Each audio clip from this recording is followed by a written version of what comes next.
Please welcome Mrs. Jessica Duff.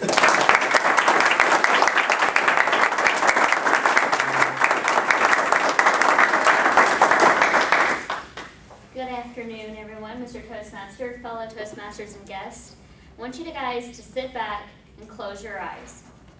Everyone close your eyes. Now imagine fields of green grass. I'm not just talking regular green, I'm talking bright, vivid, luscious green. You're driving across these fields. You can look out and see for miles and miles along these pastures. You see small cottages, sheep, and far, far, far off in the distance, you can even see the sea. Now, picture yourself driving on the left side of the road, sitting on the right side of your car. You're driving on a narrow road that has more dirt and rock than actual paved surface. The car is stopped. You look out, and a herd of sheep is passing in front of you on the car. Where are you? You're joining me as we take a cross-country tour of Ireland. Go ahead and open your eyes now. It's hard to imagine that this time right now, 3 years ago, I was on my honeymoon in Ireland, traveling across the country in a little car with my husband. Right now, I'm going to take you back through that trip with me and hope that you see all that I saw during that 1 week.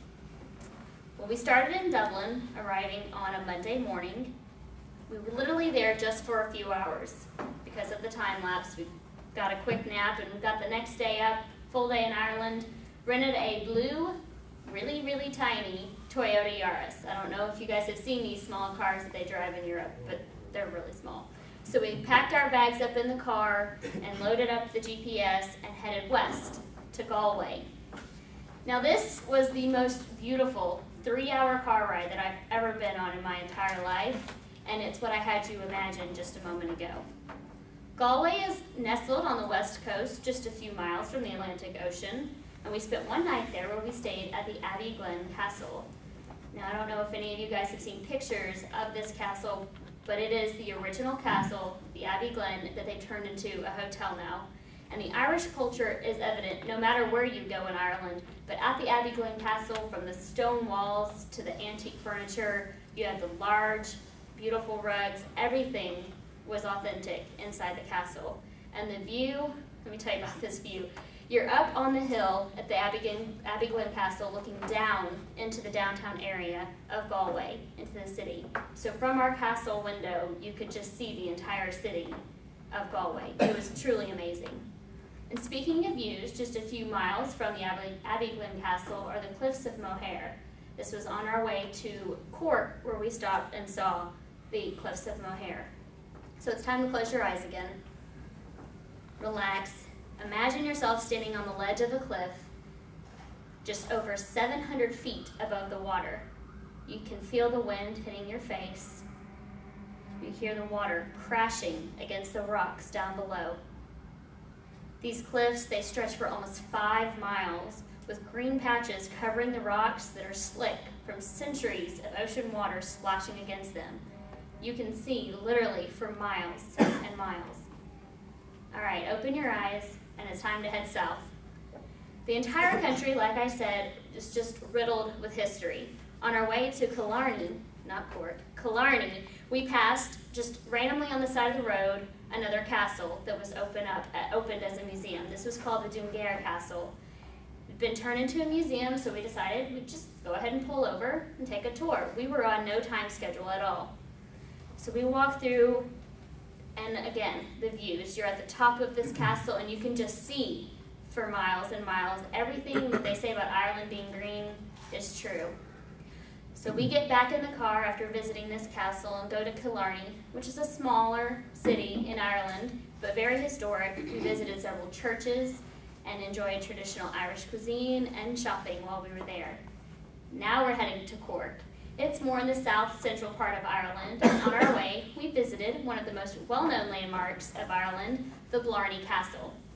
It was a rainy day, you know, that misty kind of rain where you don't quite need an umbrella, but you're still gonna get wet and feel really humid.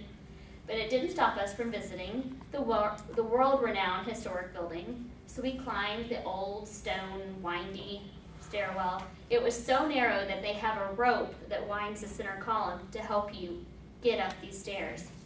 But it was worth the climb because I'm telling you, that view, it was just incredible. So close your eyes again. We're going to go into the Blarney Castle. You're at the very top, at the stone walkway that covers the top of the castle. You're heading over to kiss the Blarney Stone. It's your turn to sit down with your back to the edge of the castle wall. You lean back and see below. It's nothing but air. Then you look up ever so slightly, and there it is, the Blarney Stone. Go ahead, give it a kiss. It might be a little wet from the rain, but that's history that you're making right now. Kissing the Blarney Stone, they say, gives you the gift of gab, which is something that's great for Toastmasters. All right, open your eyes again. Now, the city of Cork is much like Killarney in the historic part of it all, but it's the second most populated city in Ireland, next to Dublin, of course. So, we stay there for a day, but let's move on to Dublin. That's where we spent our last 2 days of our honeymoon. And this city is small in size, but filled with history, life, basically everything is inside this little city. It has so much to offer, and it really mixes well the traditions of Ireland as well as bringing in a lot of the modern life. So 2 days there, we enjoyed the traditions of corned beef and cabbage, soda bread, sipping our Guinness and Smittix at all the Irish pubs that dot literally every corner in Ireland. We spent days walking around St. Stephen's Green, which is about the same size as Central Park in New York. We took pictures of all the fountains and the ponds. We toured the Guinness factory. We visited the Kilmainham jail and Trinity College. I really could just go on and on, but that red light is on too. But I won't, because I want you to have a little bit of imagination. I want you to go out there and see it on your own. Maybe one day you can have the experience of the luck of the Irish. I'm going to leave you with this classic Irish toast. I had this in mind for Phil McCarty, but he's not here today. But anyway, there are 4 things you must never do: lie, steal, cheat, or drink. But if you must lie, lie in the arms of the one you love. If you must steal, steal away from bad company. If you must cheat, cheat death. And if you must drink, drink in the moments that take your breath away. Mr. Toastmaster.